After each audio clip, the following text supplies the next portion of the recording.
Paniwalang-paniwala silang lahat. Alam ko naman na papagkakatiwalaan kita. May kinalaman ba kayo sa pagkawala ng relos? Ikaw ba nagnakaw ng relo? Magkakuntsaba ba kayo ni Vinisa at binintang nyo kay Tata? Ma'am Margaret, maawa naman po kayo. Inosente po ang anak ko. It's not your daughter dahil wala siyang sugat sa kamay. Madam, parang nagsususpecha na si Ma'am Margaret sa amin ni Ma'am Binis. Hindi pwede malaman ni Tita Margaret na magkakuntsaba tayo ni Sharon. Hindi matatapos ang problema natin hanggat nandyan yan. Tata na yan! Uy! Tubig! Tubig! Naku, tubig! Ma'am, ano po nangyari, ma'am? Ay! Ma'am! Ma'am!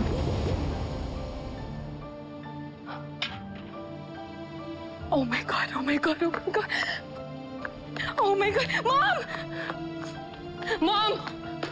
Mom! Sinugo daw si Tita Margaret sa hospital. Critical yung condition niya.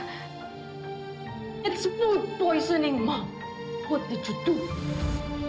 Di ba't sinabi ko naman sa'yo, kailangan na siyang patahimikin. So, I just did what I had to do. Kasi Loring, hindi ba? Pulis ba kayo? Eh naku sir, wala akong maitutulong sa inyo. Pasensya na kayo ha. Hindi ako polis, huwag kang mag-alala. May papagawa lang ako sa'yo. Pag nagawa mo, may malaking halagang kapalit.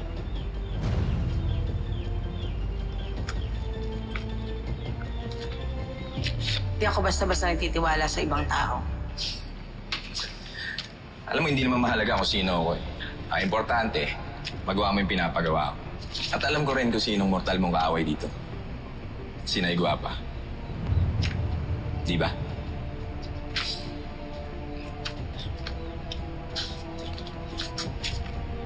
Eh, ano bang papagawa mo sa akin?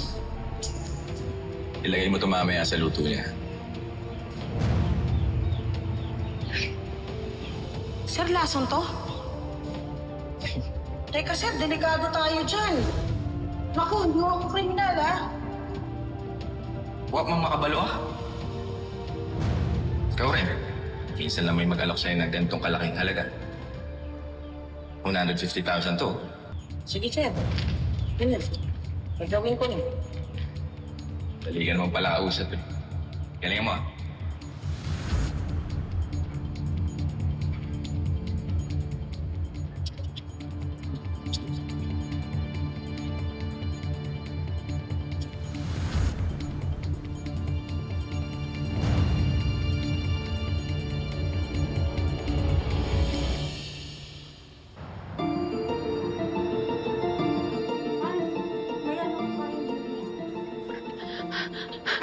Where's Tita Margaret? Saan ang Sir Francis mo?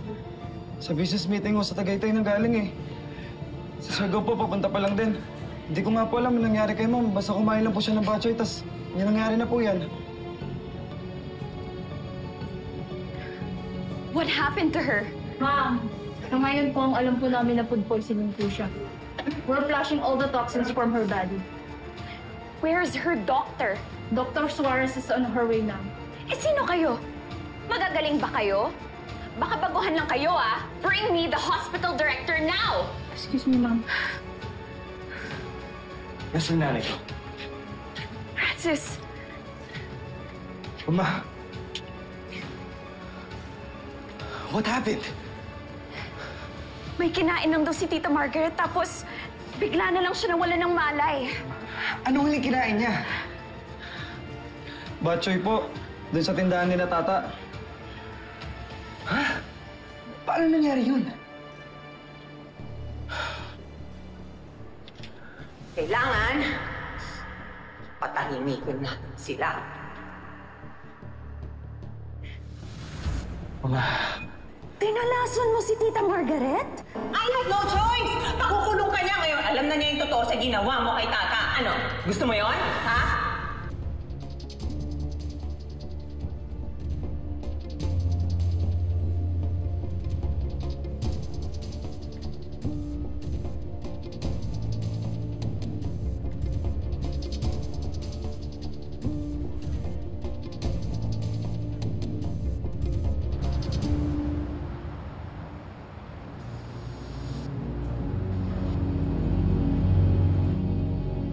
Ano ba? Kanina pa tayo rito. Paikot-ikot na lang tayo. Eh ano pa po bang gusto niyong sabihin namin? wala nga po kami kinalaman dun sa pagkalason kay Ma'am Margaret. Paano walang kinalaman? Malinaw nga dito sa report na may lason yung batchoy na pinakain sa biktima. Sir, wala po kaming alam dyan. Kung may lason yung batchoy, hindi kami naglagay nun. May witness kami na nagsasabi na naglagay kayo ng lason sa batchoy. Oh, asan yung witness ninyo? Iharap nyo sa amin! Makausap natin! Mrs., wala kami ibang suspect kundi ang anak mong si Roberto Magbadwa. Mahidwan kayo sa mansyon, di ba? Dahil napagbitangan ka magnakaw sa mansyon nila. May motibo kang patayin si Mrs. Palma. Kasabot mo po itong nanay mo, di ba? Hindi ko maintindihan itong mga to. Wala nga tayong ginawa. Bakit nila tayo pinipilit na umamin? Kung hindi pa kayo aamin, hahaba lang ito ng hahaba. Malaking pader ang binangga ninyo. Mamumulubi lang kayo sa paglaban sa kasong to. Sa lakas ng ebidensya namin, sa huli, makukulong kayong dalawa. Tay! Teka. Ikaw din. Alam mo kami na. Bala, hindi ka makukulong. Tay, hindi ka pwede makulong. May sakit ka. Mamang pulis, ako ang may kasalanan. Ako mag-isa ang nagluto nung araw na yon.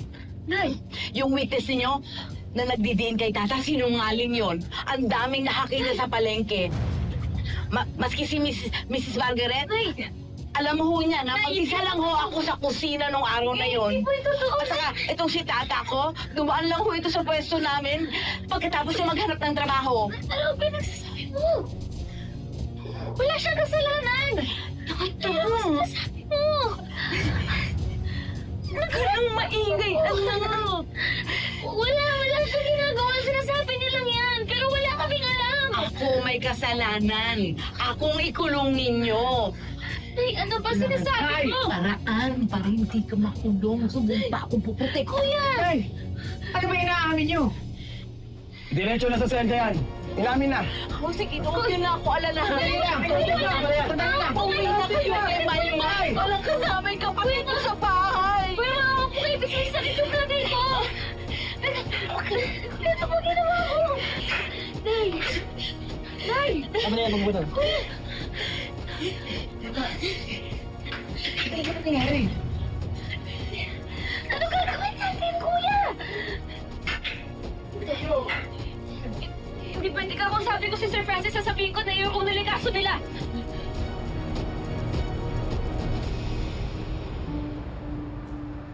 Hello, Tito. Please update me kung makakumbisi mo umuwi sa Pilipinas yung kilala mo magaling neurologist. Para ma-check up na si Mama. Okay. Thank you, Tito. What did your uncle say? Walang may pangako si Tito Johnny. But he said he'll try his very best para may sama sa Pilipinas yung doctor na kailangan natin. Tell him I'm willing to pay kahit na magkano. Ang importante gawin natin ng lahat para magising ulit ang mama mo. Yes, sir, Doc.